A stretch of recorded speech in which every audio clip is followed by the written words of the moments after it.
জামাত ইসলামী ঢাকা মহানগর উত্তরের সহকারী সেক্রেটারি ইসলামী ছাত্র শিবিরের সাবেক কেন্দ্রীয় সভাপতি ডাক্তার ফখরুদ্দিন মানিক, উপস্থিত হয়েছেন বাংলাদেশ শ্রমিক কল্যাণ ফেডারেশনের কেন্দ্রীয় সহ-সভাপতি মুজিবুর রহমান ভূঁইয়া।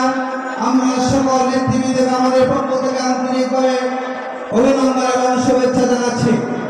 সম্মানিত উপস্থিতি, বাংলাদেশ শ্রমিক কল্যাণ ফেডারেশনের উদ্যোগে আয়োজিত আজকের এই বিশাল শ্রমিকের সমাবেশে এই পর্যায়ে বক্তব্য রাখবেন বাংলাদেশ শ্রমিক কল্যাণ ফেডারেশনের ঢাকা মহানগরী দক্ষিণের সাধারণ সম্পাদক শ্রমিকের নেতা সোহেল রানা মিঠু।